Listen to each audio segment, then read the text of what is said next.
Hello everyone. Welcome back to my channel and welcome back to Story Hour Sunday.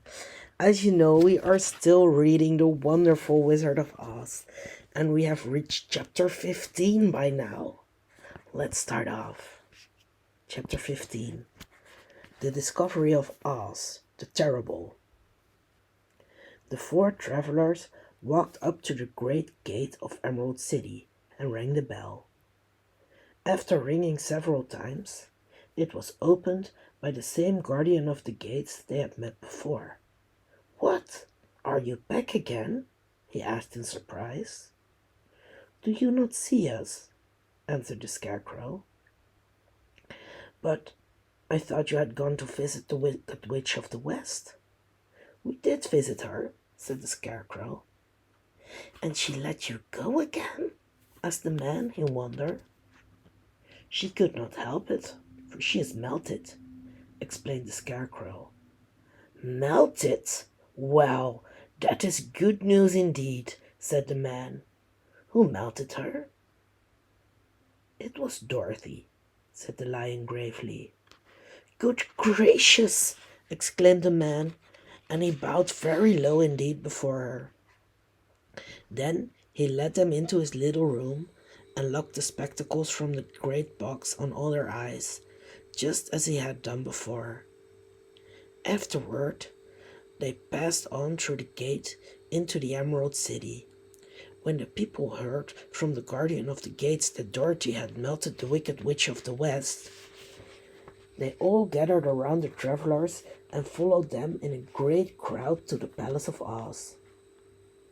The soldier with the green whiskers was still on guard before the door, but he let them in at once, and they were again met by the beautiful green girl, who showed each of them to their old rooms at once, so they might rest until the great Oz was ready to receive them. The soldier had the news carried straight to Oz that Dorothy and the other travelers had come back again after destroying the Wicked Witch, but Oz made no reply. They thought the great wizard would send for them at once, but he did not. They had no word for him the next day, nor the next, nor the next. The waiting was tiresome and wearing, and at last they grew vexed that Oz should treat them in so poor a fashion after sending them to undergo hardships and slavery. So the Scarecrow at last asked the Green Girl to take another message to Oz, saying if he did not let them in to see him at once, they would call the winged monkeys to help them, and find out whether he kept his promises or not. When the wizard was given this message, he was so frightened that he sent word for them to come to the throne room at 4 minutes after 9 o'clock in the next morning. He had once met the winged monkeys in the land of the West, and he did not wish to meet them again. The four travelers passed a sleepless night, each thinking of the gift Oz had promised to bestow on him. Dorothy fell asleep only once, and then she dreamed she was in Kansas, where Aunt Em was telling her how glad she was to have her little girl at home again. Promptly at 9 o'clock the next morning, the green-whiskered soldier came to them, and 4 minutes later they all went into the throne room of the great Oz. Of course, each one of them expected to see the wizard in the shape he had taken before, and all were greatly surprised when they looked about and saw no one at all in the room. They kept close to the door and closer to one another, for the stillness of the empty room was more dreadful than any of the forms they had seen Oz take. Presently they heard a solemn voice that seemed to come from somewhere near the top of the great dome, and it said, "I am Oz, the great and terrible. Why do you seek me?"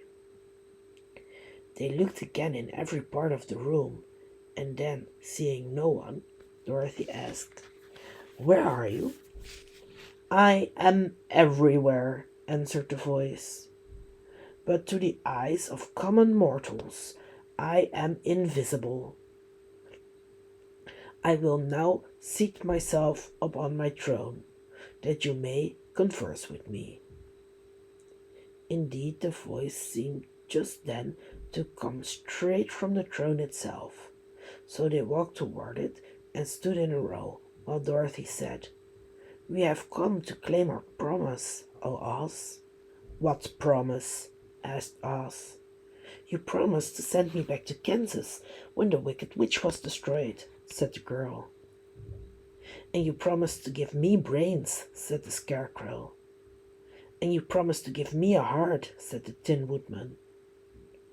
"And you promised to give me courage," said the Lion. "Is the Wicked Witch really destroyed?" asked the voice. And Dorothy thought it trembled a little. "Yes," she answered. "I melted her with a bucket of water." "Dear me," said the voice, "how sudden! Well, come to me tomorrow, for I must have time to think it over." "You've had plenty of time already," said the Tin Woodman angrily. "We shan't wait a day longer," said the Scarecrow. "You must keep your promises to us," exclaimed Dorothy. The Lion thought it might be as well to frighten the Wizard, so he gave a large, loud roar, which was so fierce and dreadful that Toto jumped away from him in alarm and tipped over the screen that stood in a corner. As it fell with a crash, they looked that way, and the next moment all of them were filled with wonder, for they saw, standing in just the spot the screen had hidden, a little old man with a bald head and a wrinkled face, who seemed to be as much surprised as they were. The Tin Woodman, raising his axe, rushed toward the little man and cried out, "Who are you?" "I am Oz, the Great and Terrible," said the little man in a trembling voice. "But don't strike me, please don't, and I'll do anything you want me to." Our friends looked at him in surprise and dismay. "I thought Oz was a great head," said Dorothy. "And I thought Oz was a lovely lady," said the Scarecrow. "And I thought Oz was a terrible beast," said the Tin Woodman. "And I thought Oz was a ball of fire," exclaimed the Lion. "No, you are all wrong," said the little man meekly. "I have been making believe."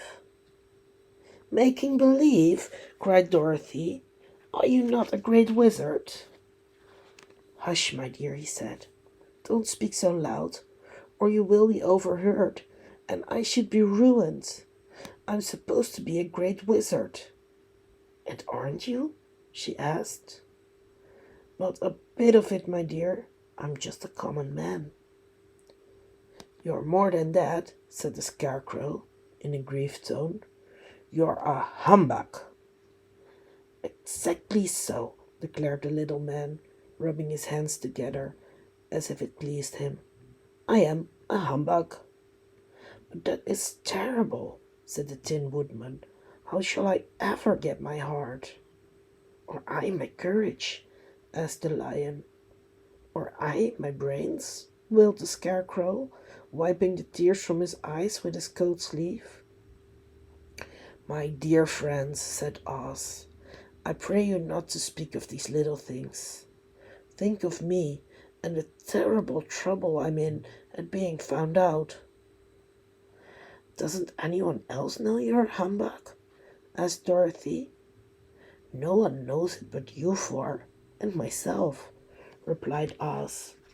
"I have fooled everyone so long that I thought I should never be found out. It was a great mistake my ever letting you into the throne room. Usually I will not see even my subjects, and so they believe I am something terrible. But I don't understand, said Dorothy in bewilderment. How was it that you appeared to me as a great head? That was one of my tricks, answered Oz. Step this way, please, and I will tell you all about it. He led the way to a small chamber in the rear of the throne room, and they all followed him. He pointed to one corner in which lay the great head, made out of many thicknesses of paper, and with a carefully painted face.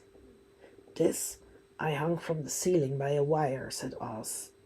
I stood behind the screen and pulled a thread to make the eyes move and the mouth open.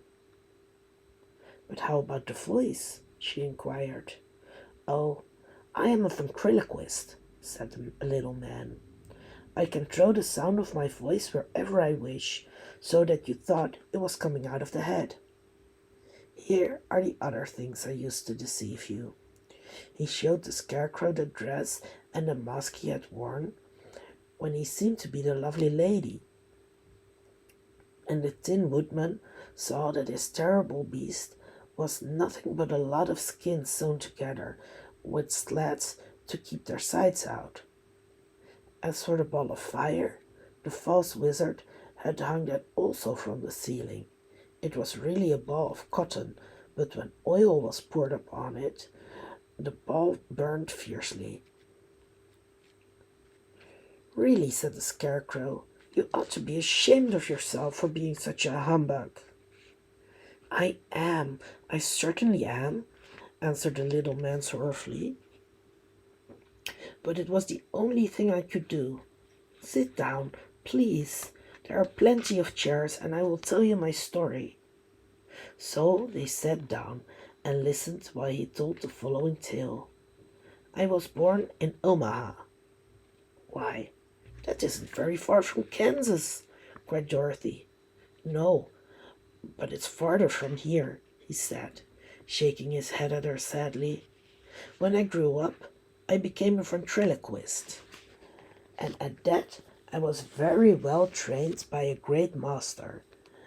I can imitate any kind of a bird or beast.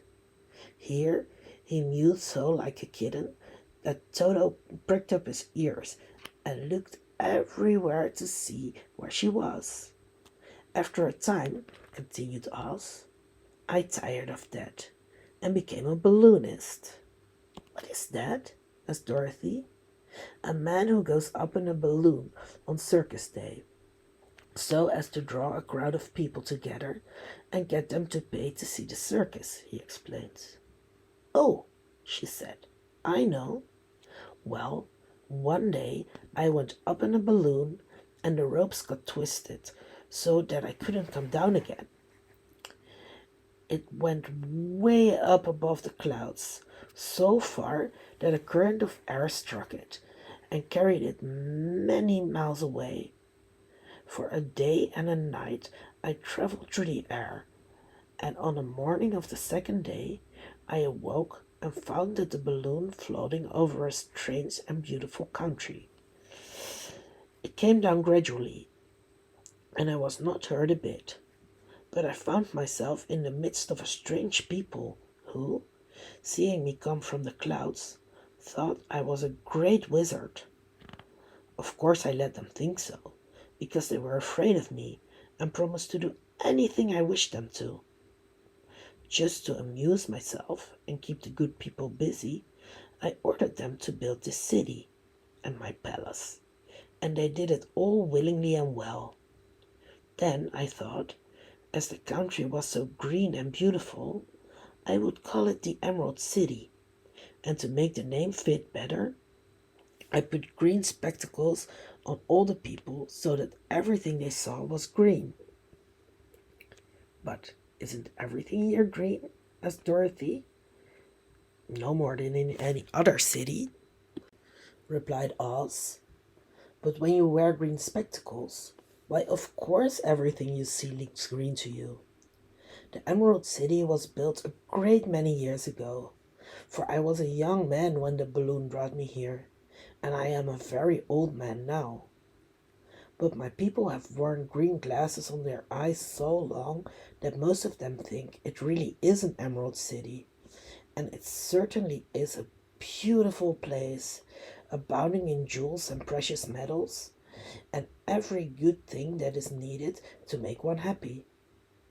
I have been good to the people, and they like me. But ever since this palace was built, I have shut myself up and would not see any of them. One of my greatest fears was the witches, for while I had no magical powers at all, I soon found out that the witches were really able to do wonderful things. There were 4 of them in this country, and they ruled the people who live in the north and south and east and west. Fortunately, the witches of the north and south were good, and I knew they would do me no harm. But the witches of the east and west were terribly wicked, and had they not thought I was more powerful than they themselves, they would surely have destroyed me. As it was, I lived in a deadly fear of them for many years, so you can imagine how pleased I was when I heard your house had fallen on the wicked witch of the east. When you came to me, I was willing to promise anything if you would only do away with the other witch. But now that you have melted her, I am ashamed to say that I cannot keep my promises. I think you are a very bad man, said Dorothy. Oh, no, my dear, I'm really a very good man, but I am a very bad wizard, I must admit. Can't you give me brains? Asked the Scarecrow. You don't need them. You are learning something every day. A baby has brains, but it doesn't know much. Experience is the only thing that brings knowledge. And the longer you are on Earth, the more experience you are sure to get. That may all be true, said the Scarecrow, but I shall be very unhappy unless you give me brains. The false wizard looked at him carefully. Well, he said with a sigh, I'm not much of a magician, as I said, but if you will come to me tomorrow morning, I will stuff your head with brains. I cannot tell you how to use them, however. You must find that out for yourself. Oh, thank you, cried the Scarecrow. I'll find a way to use them, never fear.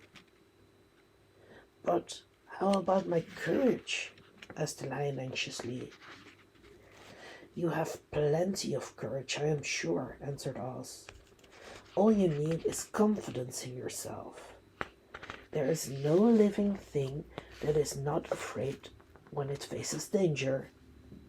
The true courage is in facing danger when you are afraid, and that kind of courage you have in plenty. Perhaps I have, but I'm scared just the same, said the Lion.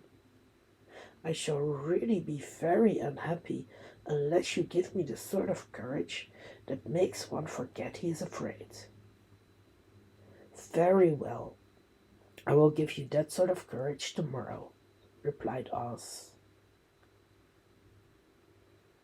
How about my heart? Asked the Tin Woodman. Why, as for that, answered Oz, I think you are wrong to want a heart. It makes most people unhappy. If you only knew it, you are in luck not to have a heart. That must be a matter of opinion, said the Tin Woodman. For my part, I will bear all the unhappiness without a murmur if you will give me the heart. Very well, answered Oz meekly. Come to me tomorrow, and you shall have a heart. I have played wizard for so many years that I may as well continue the part a little longer. And now, said Dorothy, how am I to get back to Kansas? We shall have to think about that, replied the little man. Give me 2 or 3 days to consider the matter, and I'll try to find a way to carry you over the desert. In the meantime, You shall all be treated as my guests, and while you live in the palace, my people will wait upon you and obey your slightest wish. There's only one thing I ask in return for my help, such as it is. You must keep my secret and tell no one I am a humbug." They agreed to say nothing of what they had learned and went back to their rooms in high spirits. Even Dorothy had hope that the great and terrible humbug, as she called him, would find a way to send her back to Kansas. And if he did, she was willing to forgive him everything. Now, that was chapter 15. Thank you so much for listening. Don't forget to give this video a thumbs up if you liked it. Subscribe to my channel not to miss anything. Come back next week for the following chapter. And as always, until next time.